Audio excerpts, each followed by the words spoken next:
When I was a kid, my imagination was so strong that it almost got me ceased to exist, I'll say. And it all started with a sleepover, bungee cord, and way too much confidence. This is going to be a little story time, but enjoy the nice, casual, cozy gameplay in the background. I know it's not Subway Surfers, but it's something to at least distract you a little bit. Something anti-rot, I guess. This will also be a nice little peek for anyone who wants to know what it was actually like growing up in the late 90s. Now imagine with me, if you will, it's Saturday morning, you wake up to blaring alarms from the Nickelodeon Time Warp clock. If you know, you know. The 13-inch CRT TV in the corner that has bent rabbit ear antennas on top starts playing a show. You rub your eyes to focus on it, and it's Knights of Tir na No, one of your favorites. If you don't know what Knights of Tir na No is, it's basically a Scottish Power Rangers ripoff. I could make an entire video about that. That show was a weird trip.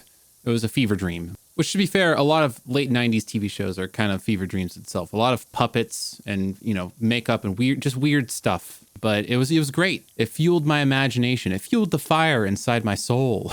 So you go ahead, you eat some sort of, processed cereal breakfast that no one thinks is unhealthy. It's part of a balanced breakfast, really. Sugar. It's a cornerstone of America. And after that show, maybe you'll watch some Digimon or something like that. But eventually, once the cereal is dry, that's when it's time. That's when you start gaming. Now, at the time, we didn't have that many full games. My friend, who I would always spend the night at, he was my best friend. I met him in kindergarten, and actually I kind of invited myself over once I heard that he had a PC. And I told the bus driver, my mom said it's okay, it's fine. And there was a whole thing where my mom thought I was kidnapped, and, his mom was asking who I was. It was a very awkward situation. Whatever, I was in kindergarten, but we're still friends to this day, so I count it as a win. Anyways, he had only a few games on his actual PC, specifically Heroes of Might and Magic 3. Amazing game. I still reference Troglodytes to this day. And Diablo, also, obviously, amazing game. And then the other thing that he had was a PlayStation, which I also didn't have at home. I was more of a Nintendo 64 kid once it came out. But one thing that PlayStation had over Nintendo 64 back in the day was they had these magazines, these gaming magazines, that inside there was tips, tricks, sometimes even cheat codes. But what they had that was very, very special was a demo disc. Now, these demo discs were worth their weight in gold. I'm pretty sure everyone bought the magazines basically just for the demo disc. I could be wrong, or maybe that's just a me poor kid thing. I don't quite know. But you know what? I did have a lot of cinnamon sugar toast when I was little, but that stuff's bomb. The amount of demos that they would fit onto those discs was insane. And the amount of times that we would play the same exact level over and over again on those discs was also kind of insane. Specifically, the one that comes to mind is Metal Gear Solid, among others. There was Spyro the Dragon and Crash Bandicoot and stuff like that. But the one we always went back to was Metal Gear Solid. But it was the first one. And it was kind of the first of its kind as far as I could tell, or at least the first one that we played, where it was mostly about stealth gameplay, sneaking around, crawling into vents and shafts, putting a cardboard box over your head, assassinating from behind, all the cool things that made you feel like a ninja. And let's be real. Back in the day, everyone was obsessed with being either a ninja or, something along the lines of something stealthy and cool. Everyone wanted to have that edge to them. I'm also realizing right now that we had a bunch of single player games that we would, take turns on. There wasn't a whole lot of co-op games that we played. The only one that comes to mind is some NHL game that we would not actually play hockey. We would just try to tackle each other's players and injure them or break the glass on the rink on the outskirts. Yeah, we had fun as kids, but Metal Gear Solid was definitely one of the more influential ones, and it made me want to do something in the real world. And it was not a good idea. Now, growing up with video games, my mom definitely hammered into my brain the difference between video games and reality. Don't worry, I'm not like playing GTA and thinking like, oh, it's a good idea to steal a car. And, it's none of that. It's not like that at all. But something inside of me was rewired just a little bit. I thought I could be a stealth tactical genius, a fantasy hero. If Solid Snake could do something, I could probably do it.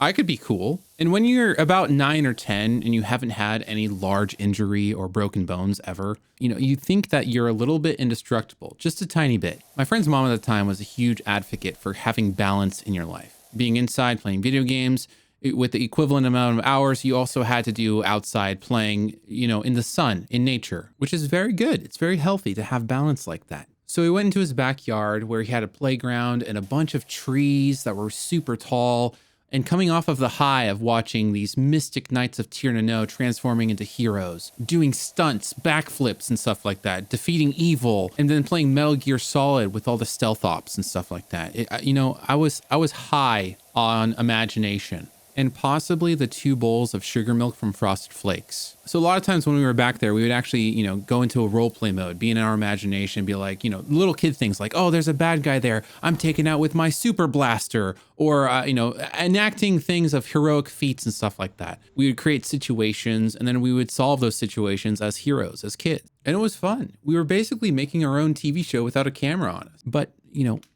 I thought I could take it a little bit further, which that was a problem. Looking around for props to enhance my imagination and gameplay, I saw something that I could definitely utilize as a tool to possibly even mimic my morning's hero of Solid Snake. There, lying on the ground, was a red piece of tightly woven elastic bands with metal hooks on the end. A bungee cord, like an Excalibur sword, waiting for me to pick it up. I was going to be the hero. This is my time. And in my mind, I thought it looked like a rappel rope or a climbing rope, and with no prior knowledge of physics and how things actually should be working, I figured I watched enough on TV. I could wing it. I could figure it out. And then with absolute confidence, no adult supervision, which I do not blame them. They did not think that this was going to be a thing. No testing, no backup plan. I hatched up a scenario where I had to climb the tower, also known as the tallest tree in their backyard, and then rappel down with the goods, the finds, whatever it may be, plans of evil doings. And what better rig than a bunch of bungee cords hooked together? They could stretch and lower me to the ground or something, right? I didn't tell anyone because heroes don't ask permission. So I call out to my friend, who at the time was my tactical teammate. Hey, cover me. I'm going up. I'm going to get the thing we need to solve this mystery or scenario that we hatched up. I don't quite remember it. I'm just paraphrasing, obviously. But I do remember he kind of looked at me with a little bit of confusion and concern, but he didn't want to break character. He was trying to be immersed as well. So he kind of like let things slide, but in a way was also like, I don't know, teammate Mike, that doesn't sound like a great idea. And with, again, full confidence of this scenario, I kind of shut that out from my mind of anything bad possibly happening. And I was, no, this is it. This is what we need for the final mission. This is what we need to defeat this imaginary backyard boss. So with bated breath and concern in his eyes, he saw me wrap the rappel rig system around my waist as I climbed up the tree, branch by branch, going up higher. And I was really good at climbing trees. I would go up as high as I possibly could. I had no fear of heights back in the day. Maybe this is where it started, actually. I realized I do have a fear of heights. Maybe this is where my fear of heights started. Maybe I did learn a lesson. This tree, it felt like it was probably, I have to say, like 25 feet tall, maybe taller, maybe 30. I don't know. When you're younger, things seem a lot taller. Kind of like cow and chicken. Their parents just seem grandiose giants. They you can't even see their heads. Now, before I say this next part, it should be obvious. Do not, under any circumstances, repeat the things that I did. Again, this is not a good idea. This is dangerous and you will hurt yourself. This is just something that I did that was dumb. Learn from my mistakes. When I got up as high as I could and I couldn't go any farther just because the branches were getting way too thin, that was it. That was the top of the evil layer, the tower where I had to find the MacGuffin. So I look around, I find anything I could. I just saw a pine cone. I grabbed it, I put it in my pocket, and I took my rappel system, again, just bungee cords hooked together at the hooks. So not even locked in, just free floating, loosey-goosey. I wrap it around the tree. I wrap it around, well, it was already wrapped around myself. And I give it a little safety tug, just because I do think to myself, that does stretch a little bit. That means it'll lower me all the way to the ground, right? I look down at my partner in crime, who is aghast, just looking very concerned, wants to yell out to me or tell his mom, which I don't blame him. And I relay the success of our mission. Hey, man, I got it. I found it. We can get out of here. Go, go, go. I look forward and I let go of the tree. And that's when my imagination clocked out and physics clocked fully in.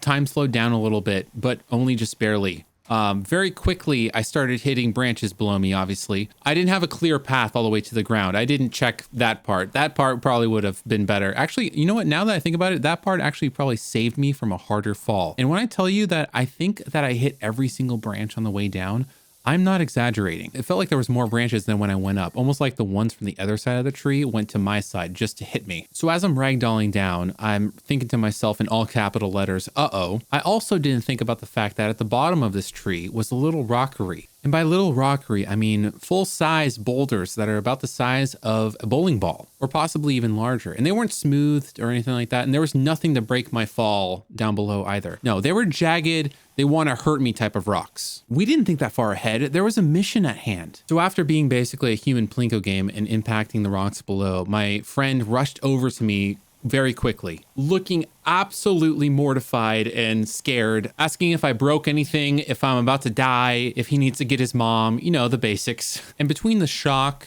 the embarrassment, and the adrenaline pumping through my system, I stand up immediately. I look around, I check myself for any injuries or, you know, bent limbs, but the only thing that we could find was a tiny little scratch on my ankle. I look at my friend directly in the eye, and I tell him, mission complete, and I toss him the pine cone. Now, I will say there was pain racking through my entire body, and I was trying not to cry from that and also just embarrassment. But in the end, did I learn a lesson? Kind of. Could it have been way worse? Absolutely. And then from then on out, him and my other best friend, Dan, who you may know from my other channel with Far Cry and Dying Light and all the other games and stuff like that, they always joke about how lucky I am when it comes to certain scenarios that pop up in our lives. I can't think of anything on the top of my head besides like maybe there's one time where we had to buy something at a store and I was like, oh, I don't have any cash. And then I looked in my back pocket or my coin pocket of my jeans and there's a $20 bill, that kind of stuff. But either way, I think that experience definitely hammered in the distinct difference between, you know, media infused, fueled imagination and reality. It helps me later on in life to distinct things a little bit better. It was a hard lesson learned, but it could have been a lot harder. And being a kid growing up in an era before internet was a super common thing, when we had, you know, just basically AOL discs and net zero, dial-up 56K, you couldn't use it because it would disconnect the phone line and you had to keep the phone open. So there was no like way to look up things and, you know, see fail videos. There was none of that. So we were the fail videos back in the day, basically. But it didn't kill my imagination. I just learned that imagination without judgment is just how you fall down life's trees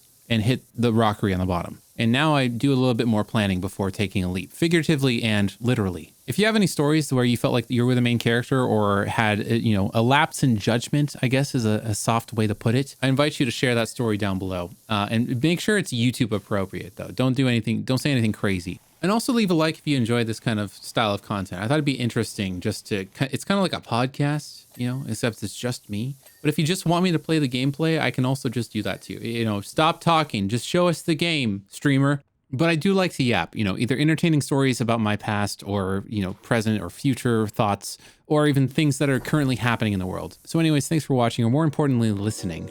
And I'll see you guys next time. Bye-bye.